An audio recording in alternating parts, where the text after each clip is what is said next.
G'day, The Other Side, your weekly summary of the best news and commentary without the woke, is taking a 2-week winter break. We're back with a brand new Season 2 for 2024 soon on Friday, July 19. Enjoy this clip from Season 1. All right, so on to our nuclear special today. Even I was totally blown away by the sheer terror in the eyes of the Aussie left and the renewables energy investors and lobbyists and PR people as they reacted to the radical proposal that, hey, gee, nuclear power might be a good, clean energy option.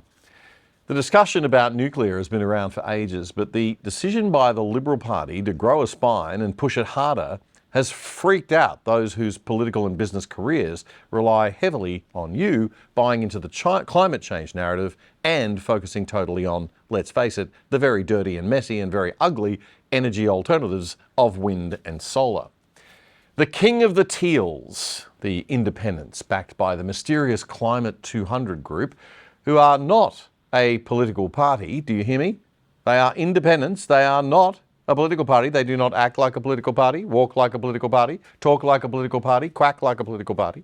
No, they are independents. Anyway, the king of the teals, the founder is son of billionaire Robert Holmes à Court, Simon Holmes à Court, or Shaq as we like to call him for short on social media. This week, Shaq was so freaked out by the momentum that Peter Dutton's nuclear idea was gaining that he decided to come after a 17-year-old Queensland Year 12 student who supports it and was asking reasonable questions about it. That 17-year-old is Will Shackle, someone well known to many of you as the boy who ate up Energy Minister Chris Bowen for lunch on the ABC's Q&A show late last year. Let's take a look at a short clip from that episode of Q&A, shall we? This is the fun bit where Albo's Energy Minister Chris Bowen and Dutton's energy spokesman, Ted O'Brien, were discussing the cost of nuclear and, well, got schooled by the schoolboy. $387 billion would be the cost to replace the coal-fired power in Australia with nuclear. That's an enormous amount of money.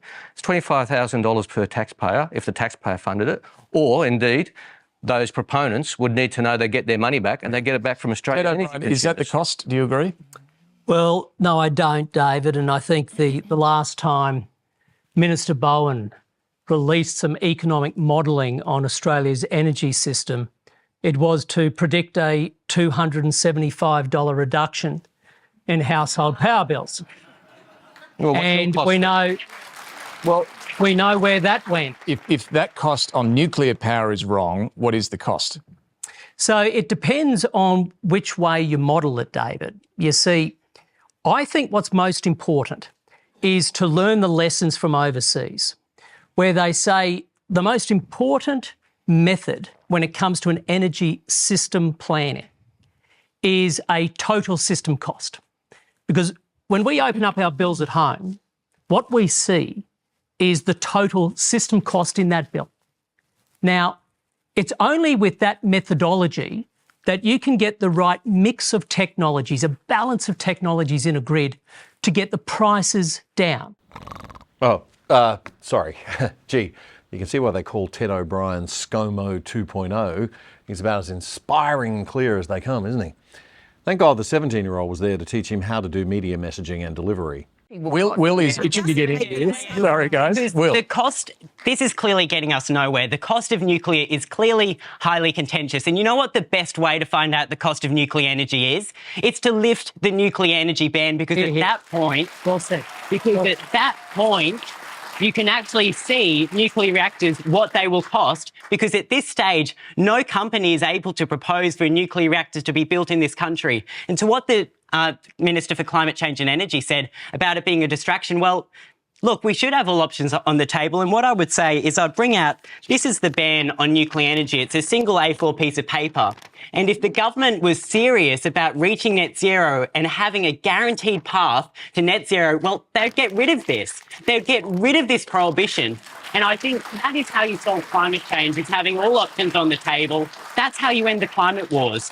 And I think it's particularly disappointing when I think everyone had great hope when the Prime Minister came out and said that this government would end the climate wars. And that's myself included. I was really optimistic for that. But when you look to a government which has prejudices against certain solutions, I think it's disingenuous to claim that the climate wars are ending. And you know, I'm not going to let the coalition off it either because, well, obviously the nuclear energy ban was introduced under the Howard government, like the minister said. I think this should be a uniting issue around nuclear. The facts are in, you can see the global evidence, and I think it's time that at very least Australia considers lifting the ban on nuclear energy. 17-year-old Will Shackle just taking a day off school there to appear on Q&A and teach the Minister for Energy and his counterpart from the opposition some basic economics. Just get rid of the ban and let the market work out what the best options are. Investors are smart. They do their homework. They won't invest if it won't work. And if they do invest and it doesn't work, then they lose the money, not us. Government meddling in markets is a nightmare. All we need to do is let the free market work its magic and just lift the ban. Then no meddling politician or bureaucrat gets to push their agenda on behalf of their energy-invested mates. I really wish more people in Australia actually understood basic economics and how the free market actually works and why the free market works. A great way to fill in the gaps in our education left by our failing school system, like I had to, is to pick up any book by the American economics legend Thomas Sowell, S-O-W-E-L-L, Thomas Sowell, especially the one called Basic Economics. It's just one moronic debate after another every week in Australia because we're a nation of people who think the government has to control everything and fix everything. No, the government usually stuffs things up. We need small, light touch government to regulate things when the market fails or to prevent monopolies, one of the main failings of capitalism, which otherwise is an exceptionally good and fair economic system that creates massive collective wealth for people to share.